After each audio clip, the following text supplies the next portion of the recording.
Bueno, yo he estado 23 años en el Ministerio Fiscal y otros 20 y tantos en la carrera judicial.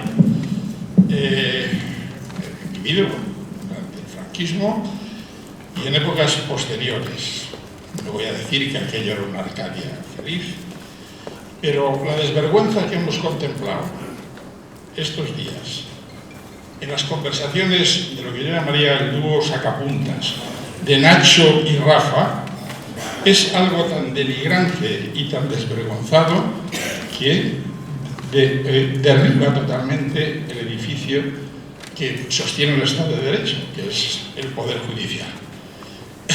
Yo sugeriría que se hiciese un cómic con esas frases para que en la escuela judicial se estudiase lo que les espera a los futuros jueces respecto de los gobernantes y en relación con su futuro. Y antes de entrar en el tema, otra reflexión muy del día de hoy. El día de ayer salió una sentencia corta, 22 folios, lo cual es muy extraño, en el Tribunal Constitucional, y se ha ideado por ahí diciendo que le han dado un varapalo al gobierno. Pues no, señor, nos han dado un varapalo a todos nuestros bolsillos, porque esa sentencia es un fraude de ley y tiene una cierta dosis de desvergüenza meditada. La ley que rige a esos señores que forman el Tribunal Constitucional, mientras no la deroguen, exige que los recursos de inconstitucionalidad se vean en un plazo máximo de 30 días. No me salen las cuentas. Me parece que alguien o no sabe contar o se ha distraído porque ha tardado 5 años.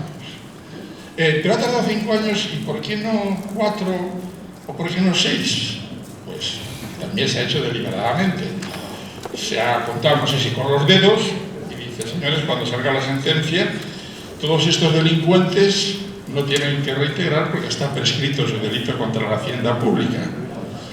Y esto se ha hecho meditadamente, y creo que cuando yo estudié economía también se llama fraude de ley, ¿no?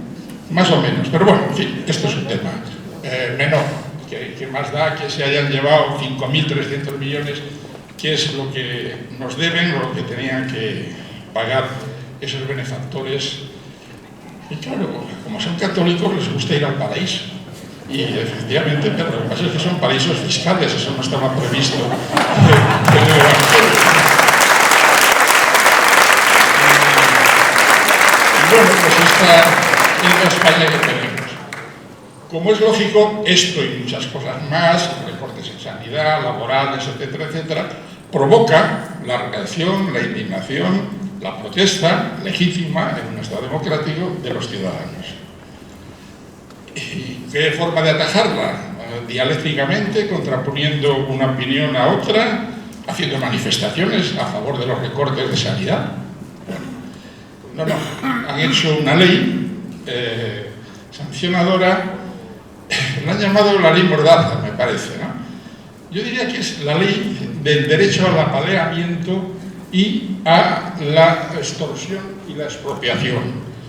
Al apaleamiento porque concede a los policías, que por cierto van vestidos de Robocop, yo no sé cómo los pobres hombres pasarán mucho calor, es cierto, pero que le pongan la mano encima no sé yo si va a sufrir mucho. Y después con unas multas bestiales. Se puede llegar hasta 600.000 euros de multa. Y vosotros diréis, bueno, claro, cualquier juez que a un particular, a cualquiera de nosotros, nos ponga 600.000 euros de multa, pues dice, hombre, esta multa es desproporcionada. Y seguramente a lo mejor la anula. Pero claro, si resulta que esa multa va dirigida, como ya está dirigida, no en esta cantidad, a Greenpeace, a Médicos Sin Frontera o a algunas asociaciones que se nutren exclusivamente de fondos de sus asociados, pues pueden llevar a cerrarlas. Es una forma de cerrarlas porque las asfixian económicamente. Esa ley, además de eso, tiene una serie de sanciones de multa también para los ciudadanos que, por cierto, ha recaudado en lo que lleva de vigencia más que lo que ha recaudado la Dirección General de Tráfico antes de las reformas de la vivienda que había hecho el director, que las multas de carretera. Esto hay que saberlo, o sea, que se recauda más de multas de la ley Mordaza que de multas de carretera.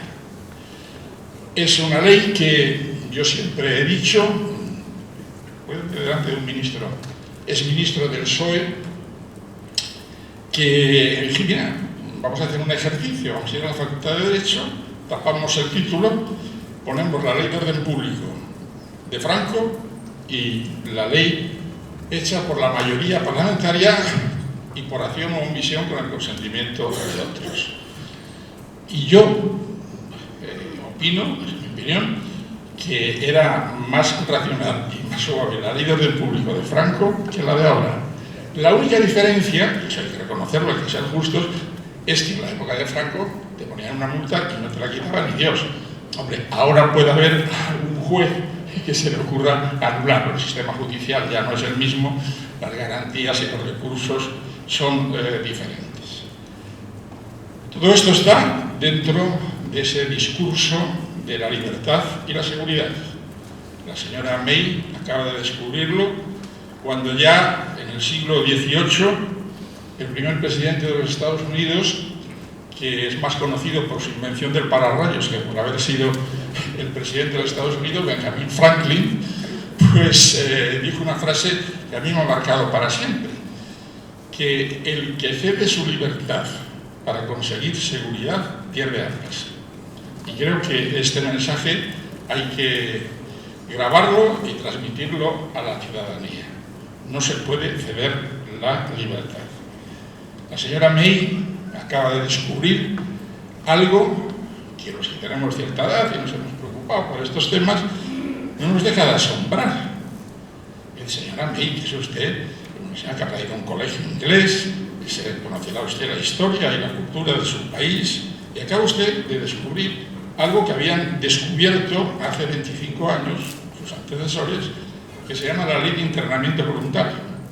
Es decir, meter en una especie de campo de concentración a sospechosos de yihadismo sin juicio y sin prueba alguna, o con indicios. Esto dio lugar a que el Tribunal Europeo de Derechos Humanos condenase a Inglaterra, en aquella época era la época del IRA, pues 10 o 12 veces, pero los ingleses son muy suyos y opinan que los que están equivocados son los del Tribunal de Derechos Humanos y va a ser muy difícil convencerles de lo contrario.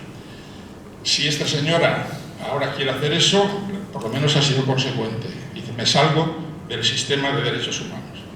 Y esta señora va a tener el timbre de gloria de ser la primera ministra, primer ministro inglés, que se sale del Convenio Europeo de Derechos Humanos.